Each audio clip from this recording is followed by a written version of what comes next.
Hello guys, so in this tutorial we are going to learn about loops that are present in Python. So loops as in you can by the name itself you can understand doing the same task again and again, okay, in the loop. So as you know, like computers are very good at repeating tasks. So we will use these loops to handle all the repetitive tasks that we want to perform, okay. So let's see an example. Suppose you want to print this hello 100 times. So if you don't use a loop, you have to write this print hello 100 times. So but you can like think that how much tedious this will be. So for this thing we'll use the for loop to get these things easier for us, okay. So Python provides us this for loop, and let's just see syntax of writing this for loop. So if you can see, we write this for keyword, mind the case it should be in lowercase, and then we give the variable name here in, and then range, and here we provide the number of times that we want the repetition to occur. Then we provide a colon and the statement that you want to repeat.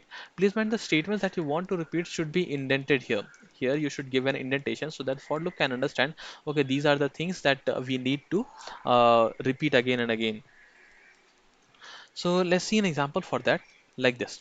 So here I've done for the keyword, then I is the variable, this variable name, then in and range. So in means like in the range of 10, do again and again. So if you can see here, print hello. So the print hello will be printed 10 times. Okay.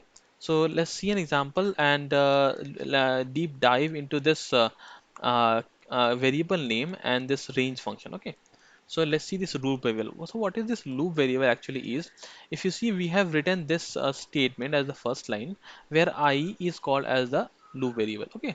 And in range 5 means in the within the range of 5 like 0, 1, 2, 3, 4. Yeah, it start from 0. Always keep remember that whenever we provide range, it start from 0. Okay, by default.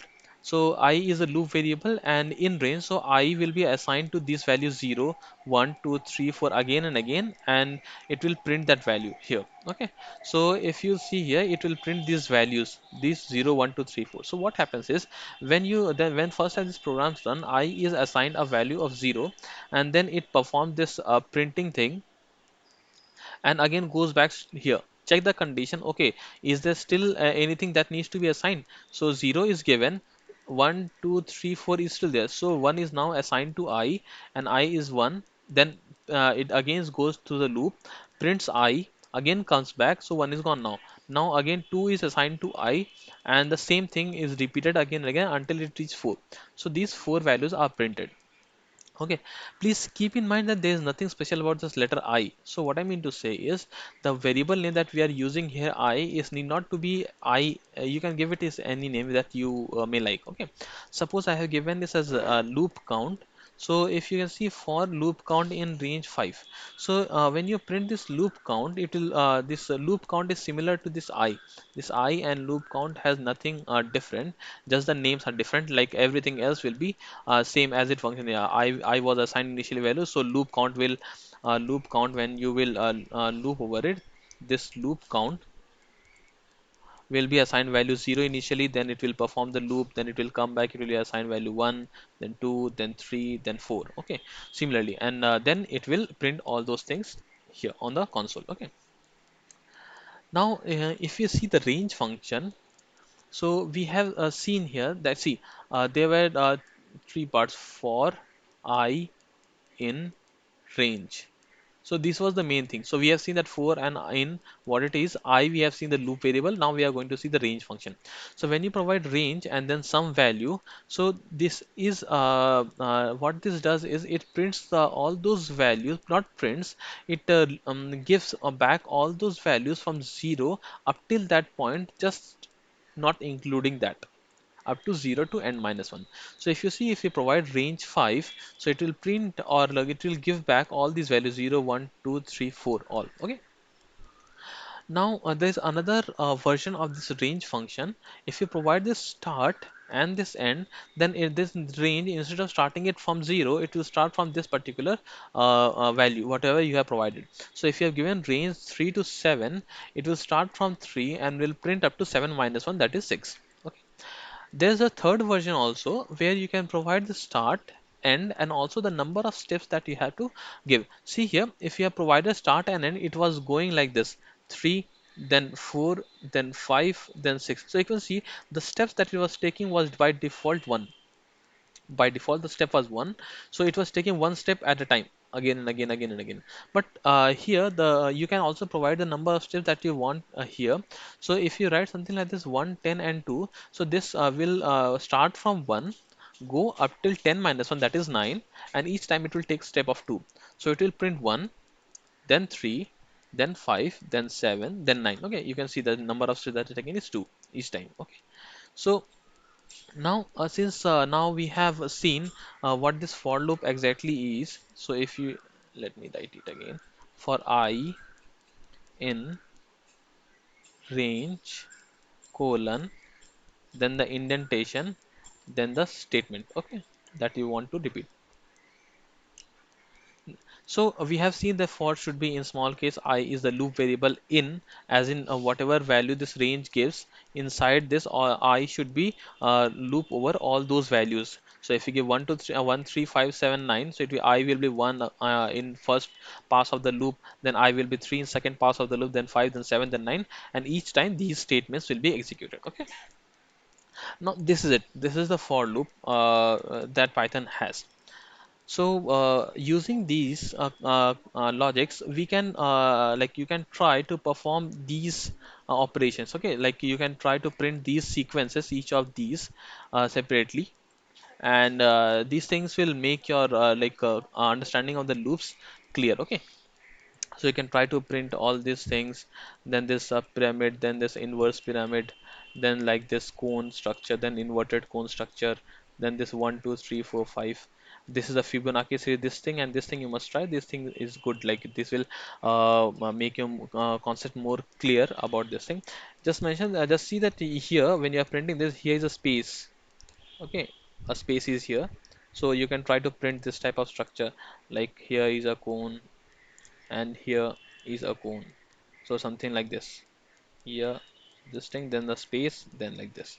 Okay, you can try. Then here we are printing the square of each of them, like square of 1 is 1, then 2 is 2. You can go up to 10 and print this on the console. Okay, so you can try this. Let me show you some examples that I have written so that the concepts of this loops are clear. So let's see. We'll start by this thing, the first example, by printing this hello 10 times. Okay. So you see I've written for I in range 10, and then we have written this hello. Okay. So let's run this, run code, and you can see this hello is printed 10 times here. Okay. So this thing is done, and so this is the repetition task. Okay. Now let's see this loop variable. Let me clear the screen here. Let's see the loop variable. So if you see for I in range 10, we are printing the value of I itself. Since the I is a loop variable, we can use this variable inside our for loop function. Okay, so let me print this and run it. See, it starts from 0 and goes all the way up to 9 and not 10, because we have seen like it goes up to end minus 1, so it will go up to 9. Okay, this thing we can also have told that there's nothing special about I, so you can use loop count as well, and it will give you the same result. Okay, let me run it. You see, we are getting the same result, so there's nothing special about this variable name I. Okay, you can use any name that you want. Now if you see here, all these values like 0 1 2 3 4, all these are printed in separate lines. But if you want to print those all of them in the same line, how we can do that is, see, the print function also provide a second argument where we can mention how this should end. Like when you have printed I, so suppose you have printed 0, so how after that it should end. So by default here they provide this new line, a new line character, so it moves to the new line and then prints the second one, then moves to the new line, then prints second one.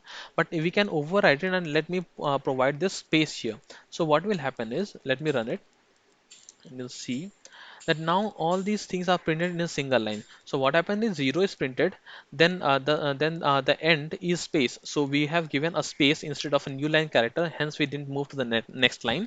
And then we printed 1, then new line, then 2, then new line, then sorry, this space, and then 2, then space, then 3, then space, then all these things. To make it things more clear, let me comment it, and let me put this end as star. Okay, end equals to star. So now let's run this. Okay, now we can see instead of space that we have given here, we have now provided star, and now after each of these digits it is printing star. Okay, so now we have got the concept. Now if nothing is there, by default it prints new line here, hence this one it moves to the next line, two moves to the next line. Okay, so this thing is done for the loop variable. Let me clear the screen. Now we'll see the range function, okay, how this works. So as I have told you, if you can provide a single value only, like 10, and this will provide all like print all the values from 0 up till that value minus 1. Okay, like excluding that value. So you can see here like range is 10 and it is printed up to 9 with the end as space, hence we are not getting these things in a new line. We can also provide the start value and the end value. So let's run this and see what it prints. See, it started from 4 and went up to 9. 10 is excluded. Okay. Now we can also provide the steps that it should take. So let me run this also. See, you can see it has started from 1, but each time it goes through loop, it takes steps of 2. So 1, 3, 5, 7, 9. Okay. And then end is space. Hence it is not coming in new line. So these things we have done. So in order to this patterns that you have seen, how you can do that, let me show you an example. So see these parts range, this loop variable and this looping, all the things we have done. Now let's see this pattern printing. Okay, let me clear the screen here so that it is clear. See here, for I in range 5, so this loop will be executed 5 times and each time it will print this. So what happens is, if you see this is string like this star and we are multiplying it with 6, so what it will do is it will print star 6 times. If you can see, I have given the hint also here. Here you can see the hint. If you want to print star 6 times, you can use this print star and that will be printed for us. Okay, so let me go and run this particular code, and you can see 5 times the loop has run. So you can see 1, 2, 3, 4, 5 times the loop has run, and each time it has printed this star how many times? 6 times. So if you can see 1, 2, 3, 4, 5, 6. 6 times the star is printed here. Okay. So this is how we can print these things, and you can manipulate these things and you can print these patterns that are given here. Okay, you can practice it. Now there's one more thing I need to mention, like you can nest for loops, like you can use for loops inside for loops. Okay, so if you can see here, I have used this two loops here for I in range 5, then again for j in range 5, then this. So what it will happen is, okay, let me print it, then I will show it to you. See, so how this got printed? Like 0 is 5 times, 1, then 2, then 3, and all of this is 5 times. So if you see, when we go over this loop, okay, let me open this thing.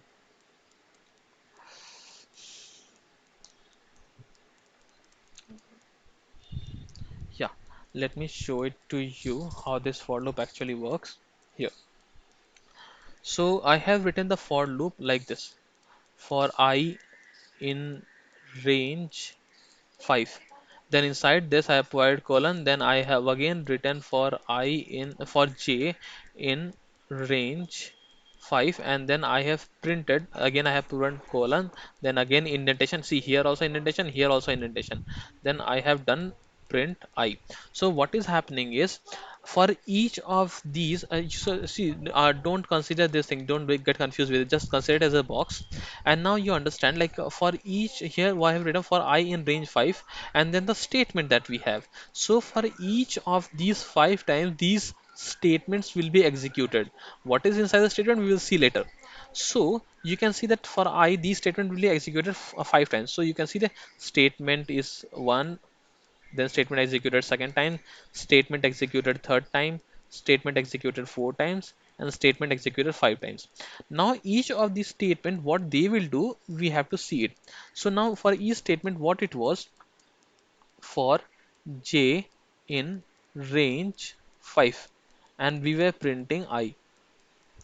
So we will know the what was the value of I when it was the first statement. So in this case, I's value was 0.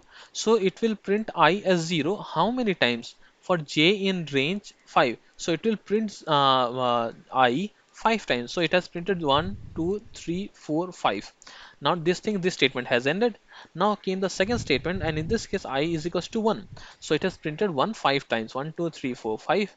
Then I is equals to 2, then 3, then 4, and hence it has printed 2, 2, 2, 2, 2, 3, 3, 3, 3, 3, and again 4, 4, 4, 4, 4.